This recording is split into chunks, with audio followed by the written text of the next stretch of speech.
Vamos abordar alguns temas, discutir um pouco da palavra de Deus, nesses momentos que nós estamos em isolamento social, que estamos retidos em nossas casas, que não temos oportunidade de compartilhar as nossas experiências, nossas necessidades com os irmãos na fé. E, dando continuidade, eu gostaria de abordar com vocês os 3 textos que são mais conhecidos das Escrituras Sagradas. Nós não vamos ver todos os 3 hoje, nós vamos ver inicialmente os 10 mandamentos, depois nós vamos ver um estudo sobre a oração dominical e depois, por fim, o Salmo 23. Então eu gostaria que vocês abrissem comigo a Bíblia no livro de Êxodo, capítulo 20, nós vamos fazer a leitura do 1 ao 17. Eu estou usando a versão corrigida. Êxodo 20, de 1 a 17. Então falou Deus todas estas palavras, dizendo: Eu sou o Senhor teu Deus, que te tirei da terra do Egito, da casa da servidão. Não terás outros deuses diante de mim.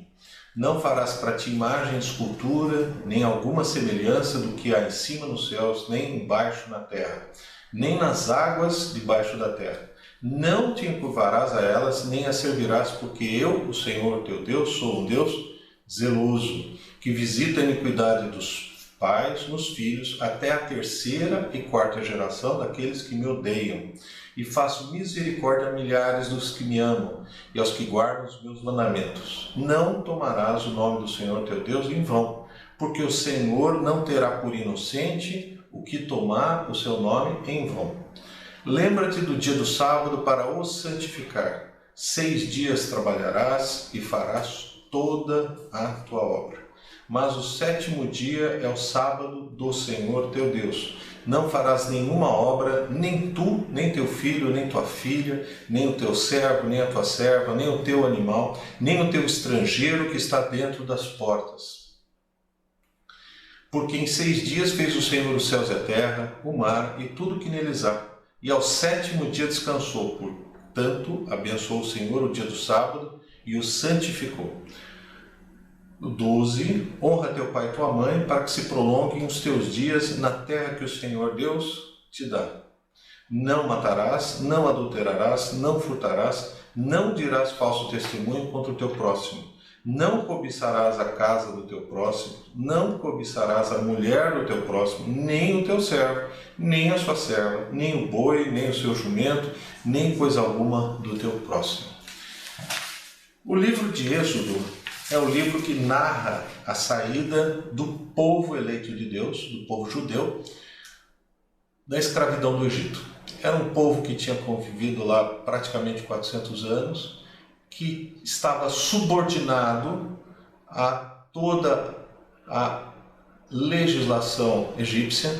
Eles entraram como livres, estavam submetidos a uma dura escravidão pelo faraó, e Deus dá esses 10 mandamentos para ele, identificando eles como um povo, como uma nação, como uma lei ética e moral que eles deveriam seguir.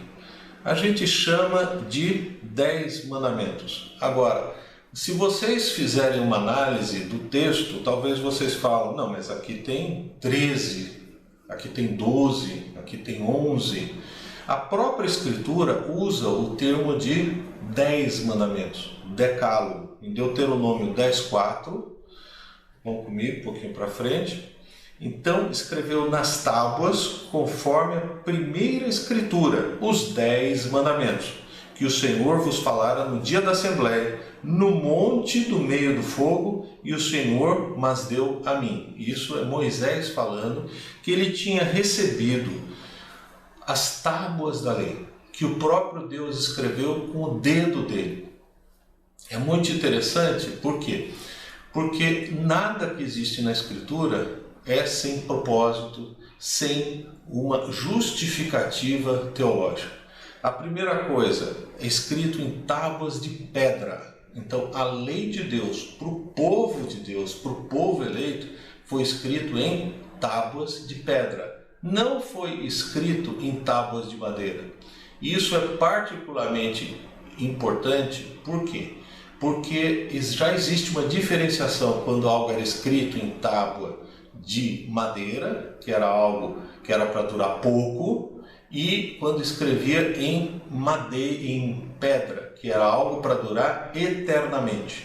Então essas leis, esses 10 mandamentos que são dados, não são dados para Moisés falar, mas o dedo de Deus escreve, identifica uma nação, um povo. Uma nação eleita, um povo escolhido por Deus, como sendo a base da sua constituição. E é bem interessante porque a gente identifica duas partes. Uma primeira parte como o servo de Deus, que deixou de ser servo do pecado, o filho de Deus, ele deve se relacionar com Deus. Então, quando alguém se identifica como servo de Deus, deixando a servidão, a escravidão do pecado, ele vai literalmente abraçar esses 10 mandamentos. A terminologia 10 mandamentos dá a ideia de perfeição dada de Deus para o homem. E é exatamente isso, a gente diferencia dois grandes grupos. O primeiro grupo, como o servo de Deus, como filho de Deus, deve se relacionar com Deus. E o segundo, como deve se relacionar as pessoas entre si dentro de uma comunidade cristã. Então, vamos agora voltar para o nosso texto e tentar entender um pouquinho mais. Então, Êxodo 20, versículo 1 fala: então falou todas estas palavras, e no nosso português tem dizendo. Isso no hebraico é uma retórica, no português a gente nem precisaria falar isso. E ele fala: eu sou o Senhor teu Deus, no versículo 2, que te tirei da terra do Egito, da casa da servidão. Está identificando que esse povo judeu era escravo, era servo do Egito, que é identificado como uma nação pecaminosa. E nós saímos também de uma situação de presos, amarrados ao pecado e sendo libertos. E é feita uma transferência de servidão. Hoje nós somos servos do Senhor Jesus Cristo, nós obedecemos às suas determinações para uma liberdade perfeita e para a eternidade. Como eu falei para vocês, se vocês olharem assim um pouco à distância, vocês vão falar, mas aqui a gente tira mais do que 10 ordenanças, mais do que 10 mandamentos. A ideia de 10 é colocar em conjunto, então a gente faz essa adaptação para caber em 10. Nós usamos dentro das igrejas batistas, dentro das igrejas protestantes, entre aspas, pentecostais, uma divisão que é o que eu vou comentar com vocês. Outros grupos usam outras. Então o judeu, por exemplo, coloca que o primeiro mandamento é: eu sou o Senhor teu Deus. A ideia de que Deus está se impondo para as pessoas. E o catolicismo faz também uma divisão um pouquinho diferente. A gente vai seguir a divisão que é feita de 10 mandamentos pelo protestantismo, pelas igrejas históricas, pentecostais e neopentecostais, que é o mais aceito. Então, o primeiro mandamento que Deus dá é: não terás outros deuses diante de ti. Não ter outros deuses diante da própria pessoa é uma coisa assim, para nós pode parecer estranho, mas existem deuses na vida da pessoa que são ocultas. Muitas vezes deuses do dinheiro, Deus do vício, Deus de algum jogo, Deus até de time de futebol. Então, quem você coloca em primeiro lugar na sua vida? Se você realmente é um cristão, você não pode ter outros deuses. Tudo é somente para a dependência de Deus. Infelizmente a gente vê muitas vezes: não, mas isso não é da alçada de Deus. Da alçada de Deus é a parte espiritual, a parte material, a parte de saúde eu tenho que dar outro jeito. A Escritura não está falando isso. Ela está falando: não terás outros deuses diante de ti. Depois o segundo mandamento está relacionado ao aspecto da idolatria. O que é idolatria? A idolatria é a atitude do homem querer construir objetos palpáveis como sendo a representação de Deus. Então, no versículo 4, começa assim: não farás para ti imagem de escultura. A ideia de não fazer nada de escultura, nem alguma semelhança do que há em cima nos céus, nem embaixo na terra, nem nas águas debaixo da terra. Só explicando para vocês, ele usa a palavra céus porque o judeu considerava que existiam 3 céus. O primeiro, a atmosfera, até onde você consegue enxergar. O outro, os astros. E em terceiro lugar, o céu, que é a presença de Deus. Então, a ordem é: não farás para ti nenhuma imagem esculpida, nenhuma imagem que você consiga fazer pelas mãos, que tenha semelhança com qualquer coisa que exista nos céus, embaixo da terra e nem nas águas que eram ocultas.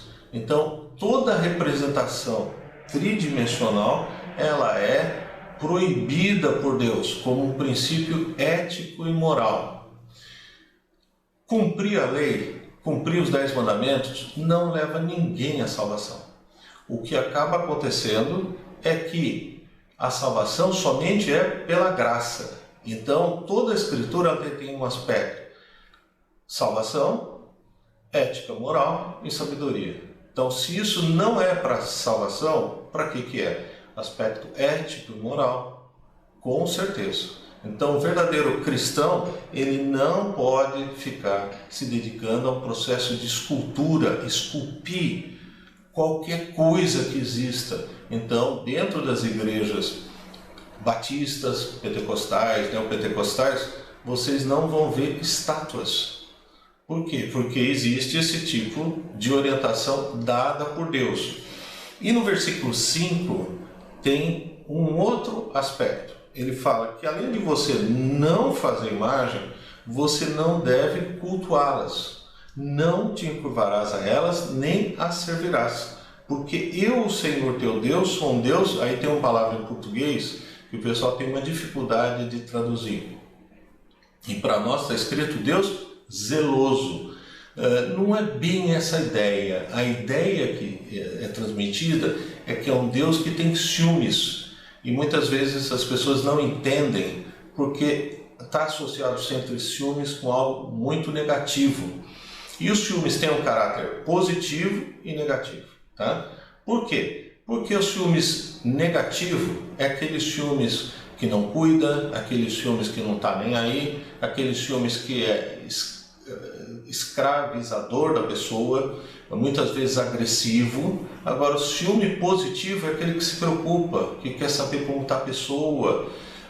Então, nesse sentido, Deus é um Deus ciumento. Por quê? Porque Ele quer o melhor para nós. Ele nos ama, e como alguém que ama verdadeiramente, Ele tem uma preocupação contínua conosco. E aí tem uma coisa que muitas pessoas não entendem, que visita a iniquidade dos pais nos filhos até a 3ª e 4ª geração daqueles que me odeiam. Que Deus está se revelando aqui para Moisés e para toda a posteridade.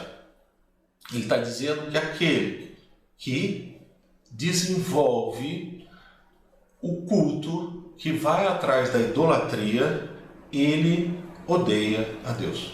Isso ele deixa bem claro. E mais do que isso, ele fala que ele visita o próprio mal que os pais fazem. E ele visita o mal que eles fizeram, não somente nos filhos, mas até a 3ª e 4ª geração. E aí, por que é impreciso? Porque tem algumas pessoas que vão ver netos, tem outras pessoas que vão ver bisnetos.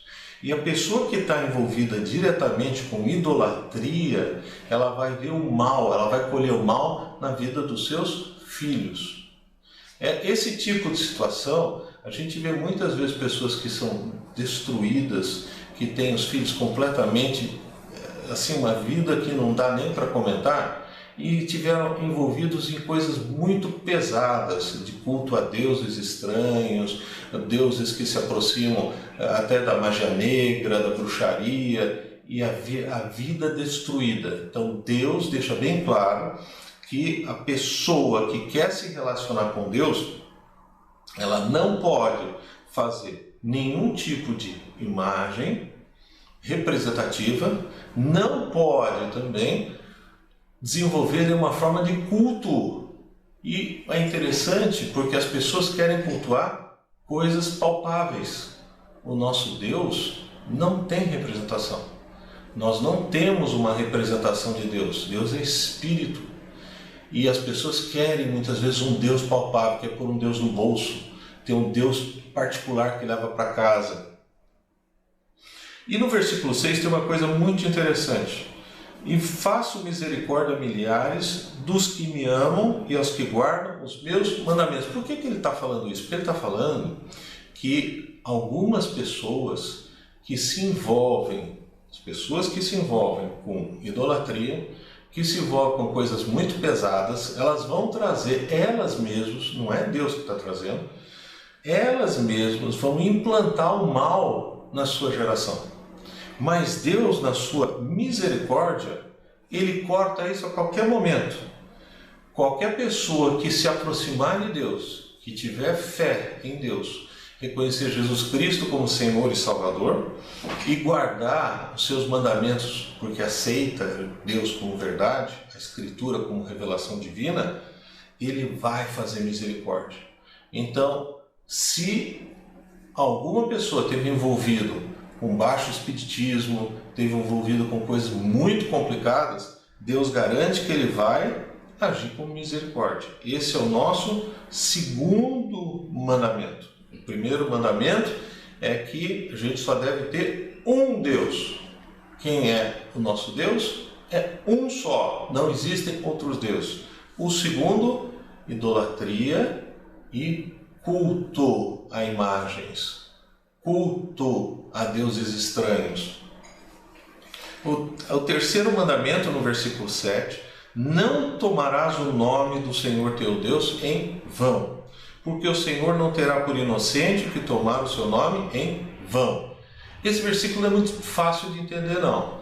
A melhor compreensão que é dada é que a gente não deve associar o nome de Deus com coisas que são estranhas. Então a gente tem que tomar muito cuidado quando a gente fala isso é de Deus, isso não é de Deus. A gente tem que tomar muito cuidado. Olha, eu estou falando em nome de Deus, eu represento Deus. Então tem que tomar muito cuidado. O judeu, ele não escreve o nome de Deus. Ele considera como o nome de Deus algo por si só santo. Mas o mais provável aqui da ideia é que a gente não deve associar as coisas que acontecem no dia a dia, as coisas que acontecem muitas vezes que não tem nada a ver com bênção divina, com a ação e o nome de Deus. Então tem que tomar cuidado em relação a isso. O quarto mandamento, que vai do versículo 8 ao 11, ele vai falar de uma coisa muito particular. Ele vai falar do sábado. Lembra-te do dia do sábado para o santificar. 6 dias trabalharás e farás toda a tua obra. Mas o 7º dia é sábado do Senhor teu Deus. Não farás nenhuma obra, nem tu, nem teu filho, nem tua filha, nem teu servo, nem tua serva, nem o teu animal, nem o teu estrangeiro que está dentro das tuas portas. Porque em 6 dias fez o Senhor os céus e a terra, o mar e tudo que neles há. E ao 7º dia descansou. Portanto, abençoou o Senhor o dia do sábado e o santificou. Nessa época, nessa situação, se trabalhava todos os dias. Não existia uma separação entre dia de trabalho e dia de descanso. E Deus está introduzindo algo que é um pouco inovador. Ele está colocando que existe um dia específico em que só vai se passar a meditar, a pensar nas coisas, nada nesse sentido, a não ser se dedicar a Deus. Isso numa época muito diferente. O judeu faz isso até hoje. Ele começa na sexta-feira e vai até o sábado, porque eles contam, o calendário deles é um calendário diferente. Eles contam o dia a partir da noite, que é como era contado no Antigo Testamento. Nós já temos um outro tipo de calendário. Esse tipo de situação, nós não temos mais essa preocupação de guardar o sábado como eles guardavam. Nessa época, eles guardavam com o princípio de vamos meditar e pensar somente em Deus no período do sábado. Hoje nós não temos mais essa preocupação, porque Jesus Cristo disse que, em Mateus 12:8, que Ele é o Senhor do sábado, porque o Filho do Homem até do sábado é Senhor. Então, por isso que vocês não veem as igrejas guardando o sábado no modo geral, a não ser a igreja adventista, que tem uma visão um pouco diferente do Antigo Testamento e das práticas, eles são judaizantes. Mas nós não temos essa visão da guarda do sábado. E nós não nos reunimos no sábado, nós reunimos no domingo, porque é o dia da ressurreição, o primeiro dia da semana, quer dizer, é um pouco diferente. Então, mas aqui existe um aspecto extremamente inovador. Por quê? Porque ele está falando que vai existir um dia da semana em que ninguém vai trabalhar. Então, essa mentalidade depois, ela vem, essa mentalidade um pouco mais, esse mandamento, esse princípio de não trabalhar no sábado, ele vem até para a mudança do calendário de trabalho. Então, algumas coisas que o cristianismo influenciou, o término da escravidão, os historiadores falam muito nisso, e também nessa nomenclatura que a gente tem, que inclui um dia de descanso, que passou posteriormente a ser o domingo, porque o cristianismo identificou como sendo o primeiro dia da semana, o dia do Senhor, que Jesus Cristo ressuscitou. O quinto mandamento, no versículo 12, é um versículo que todo mundo conhece: honra teu pai e a tua mãe, para que se prolonguem os dias na terra que o Senhor teu Deus te dá. Então, esse mandamento é um mandamento um pouco diferente. Por quê? Porque ele fala, inclusive, que existe um benefício se você honrar teu pai e tua mãe. A gente não consegue compreender muito, porque nós já temos um princípio enraizado disso. Mas não era esse o usual naquela época. Então, o usual naquela época era os filhos abandonarem os pais e não valorizarem os pais. Nesse sentido, a gente já tem uma visão completamente diferente com o princípio ético e moral. Cuidado, porque honrar não é obedecer. Honrar significa valorizar, significa dar destaque. Mesmo com todos os problemas que muitas vezes a gente vê pais que são abusivos, numa linguagem mais técnica, eles devem ser honrados, eles devem ser valorizados pelos cristãos. Esse mandamento é tão importante que Paulo retoma isso em Efésios 6:2, porque dentro da cultura grega também existia um quê de não valorizar os pais. A gente vê, por exemplo, culturas que têm isso como tradição. Cultura japonesa, cultura oriental, chinês, eles valorizam e honram os pais, talvez até um pouco demais. Então, esse é o mandamento. Por quê? Porque vai contra a cultura da época. O sexto mandamento a gente tem como não matarás, no versículo 13 de Êxodo 20. Cuidado, porque não é não matarás. Seria não assassinar. Existe uma diferença entre matar e assassinar. Assassinar é sem um motivo. Matar, uma situação de guerra, uma situação de roubo, de assalto, são coisas diferentes. E é bem objetivo. Não adulterarás, o 14, o sétimo mandamento, está relacionado à sexualidade. Então você não deve quebrar o laço que você tem com a sua esposa, e você também não deve quebrar o laço de outra esposa com seu marido. Então isso é grave, isso traz implicações. Então, e não existe muito, às vezes tem pessoas que falam, não adulterarás no Senhor, isso não existe. Então a sexualidade é uma situação que deve ser muito valorizada em termos de reflexo da santidade pessoal. Depois, o 8º mandamento é bem fácil, não furtarás. Nós estamos num país em que isso não é muito praticado, e a gente deve colocar em todos os aspectos da nossa vida. Não é só não roubar no sentido de mão armada, bater carteira, é sentido de ser bom pagador de impostos. Jesus reforçou a isso quando ele falou: dai a César o que é de César. Então a gente tem que tomar muito cuidado em só se preocupar com o que é nosso, o que Deus nos tem dado. O 9º mandamento, o 16, versículo 16: não dirás falso testemunho contra teu próximo. Isso é uma coisa muito interessante. Cuidado, não fale nada contra o seu próximo. Mas não fale. A gente tem que tomar muito cuidado, porque um dos grandes problemas que tem da igreja é fofoca. Mas aquela fofoca é verdadeira, é tão boa. Não existe isso. A gente tem que tomar muito cuidado, porque o Tiago fala que a nossa língua tem um fogo devorador, ela destrói tudo e ela pode destruir mesmo. Então cuidado com o falso testemunho contra o teu próximo, contra alguém da sua comunidade, contra a sua igreja. E o 10º mandamento: não cobiçarás a casa do teu próximo, não cobiçarás a mulher do teu próximo, nem o seu servo, nem a sua serva, nem o seu boi, nem o seu jumento, nem coisa alguma, nem o carro, nem o apartamento.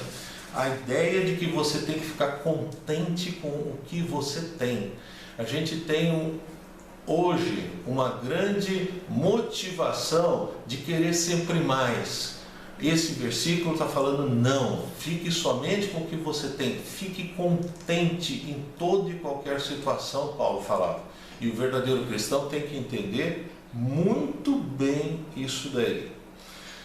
Esses 10 mandamentos, eles são depois repetidos em Deuteronômio, capítulo 5, do versículo 7 a 21. Tem umas pequenas diferenças. Por que eles são repetidos?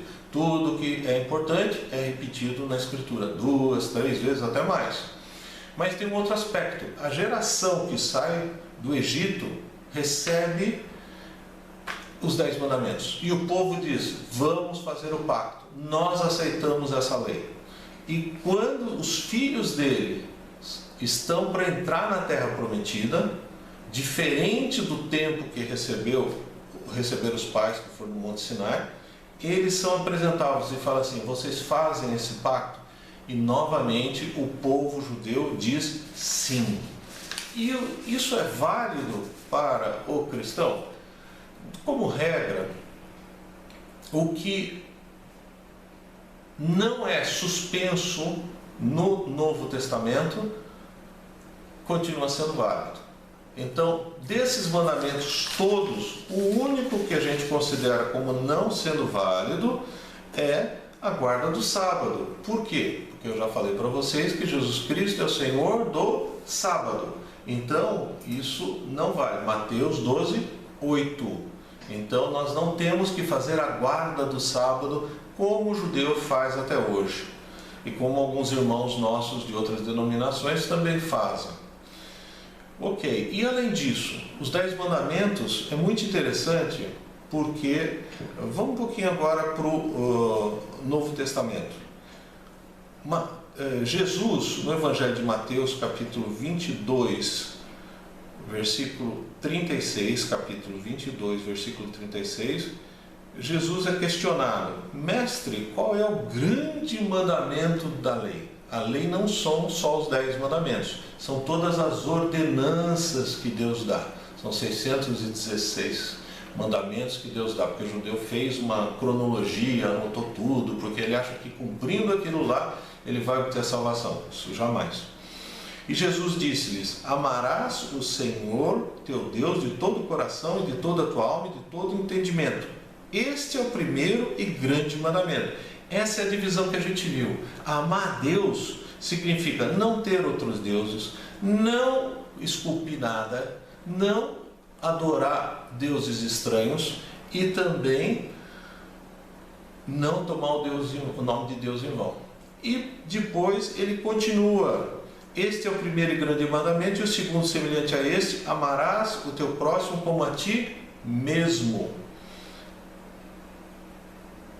Destes dois mandamentos dependem toda a lei e os profetas. Então ele está abordando no sentido que a lei, ela continua válida em relacionamento com Deus e relacionamento com o próximo. Ele não está criando nada de novo.